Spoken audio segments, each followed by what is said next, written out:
Baiklah, di sini saya akan menjelaskan mengenai model pertumbuhan interregional atau perluasan dari teori basis. Dalam model ini, diasumsikan bahwa selain ekspor, pengeluaran pemerintah dan investasi juga bersifat eksogen, dan daerah itu terikat kepada suatu sistem yang terdiri dari beberapa daerah yang berhubungan erat.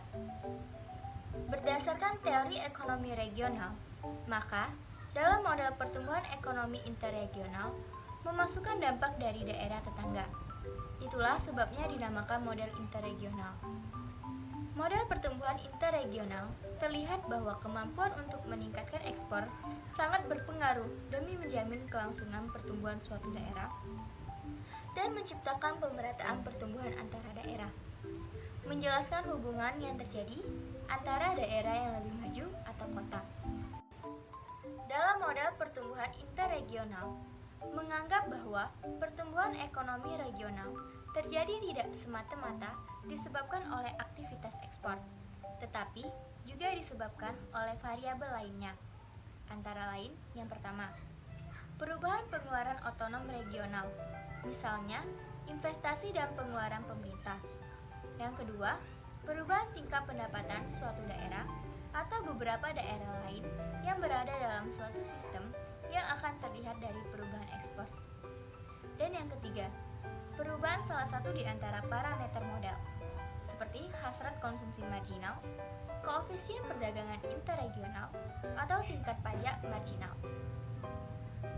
Baiklah, mungkin itu saja yang dapat saya jelaskan mengenai materi model pertumbuhan interregional. Untuk materi selanjutnya akan dijelaskan oleh rekan saya, Erza Nurjana. Terima kasih. Baiklah, saya Erza Nurjana. Di sini saya akan menjelaskan kebijakan umum pengembangan wilayah. Yang pertama, sejalan dengan teori basis ekspor, perlu didorong pertumbuhan dari sektor-sektor yang hasil produksinya dapat dijual keluar daerah, terutama ekspor ke luar negeri. Apabila daerah lain juga menghasilkan produk yang sama, maka daerah itu harus mampu menghasilkan produk dengan kualitas yang lebih baik. Begitu juga sebaliknya, apabila daerah lain menghasilkan kualitas yang sama, maka daerah itu harus memberikan harga yang lebih rendah. Yang kedua, sejalan dengan teori Harold Gamar, harus memperhatikan produk-produk yang hanya dipakai untuk memenuhi kebutuhan lokal. Produk untuk lokal diusahakan untuk bisa diekspor dengan peningkatan mutu, perbaikan jalur, pemasaran, atau penyediaan volume dalam jumlah ekonomis untuk dipasarkan ke luar daerah atau ke luar wilayah.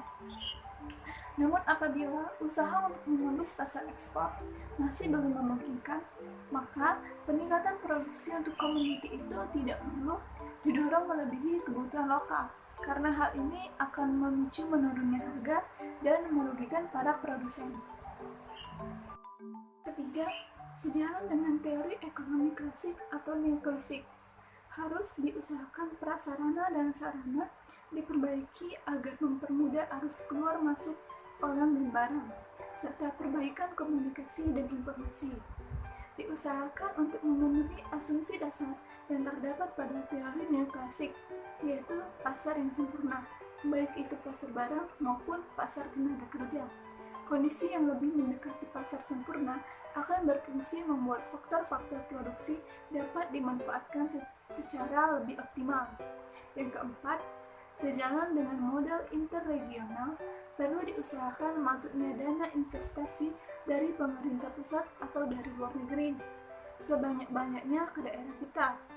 Diusahakan agar banyak kegiatan yang dibiayai pemerintah pusat atau luar negeri yang berdomisili di daerah itu.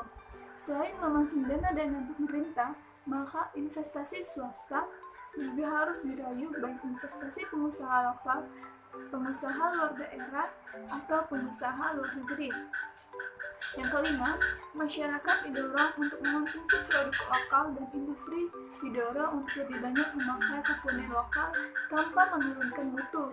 Sejalan dengan itu, selain industri yang berorientasi ekspor, industri yang bersifat substitusi impor juga didorong pembangunannya. Yang terakhir itu dari rumus multiplier. Diketahui bahwa tingkat pajak akan mempengaruhi besaran multiplier regional. Tingkat pajak yang tinggi akan menurunkan mutu upaya regional. Akan tetapi, di lain sisi diketahui bahwa pajak ini akan menjadi pengeluaran pemerintah. Dan makin besar pengeluaran pemerintah akan mendorong peningkatan pendapatan regional. Mungkin itu saja yang dapat saya sampaikan. Materi selanjutnya akan dijelaskan oleh rekan saya, Nadari. Baiklah, perkenalkan nama saya Nadari. Di sini saya akan menjelaskan materi terakhir, yakni mengenai strategi pengembangan sektor produksi. Adapun strategi ini ada karena bertujuan untuk meningkatkan kualitas serta kuantitas dari kegiatan produksi. Nah, untuk strateginya itu yang pertama, kita sebagai perencana wilayah sekaligus pemeran produsen tentunya harus memperhatikan dengan lebih teliti bagaimana ketersediaan dan ketercukupannya faktor-faktor produksi yang kita miliki seperti sumber daya alamnya, sumber daya manusia, dan faktor-faktor produksi lainnya. Karena kita sadar dan kita tahu bahwasanya kegiatan produksi itu selalu membutuhkan input yang berupa lahan, tenaga kerja, modal, dan teknologi. Yang mana ini sebagai imbalannya nanti akan tercipta sebuah nilai tambah yang nantinya dapat dinikmati oleh faktor-faktor produksi yang terlibat di dalam kegiatan produksi tersebut. Nah, strategi yang kedua yaitu kita sebagai perencana wilayah sekaligus sebagai produsen tentunya harus tahu dan paham mana kegiatan produksi yang memiliki daya tarik dan daya dorong yang lebih besar. Karena jika kita sudah paham dan tahu, tentunya akan lebih mudah membuat kita untuk mengembangkan sektor produksi tersebut.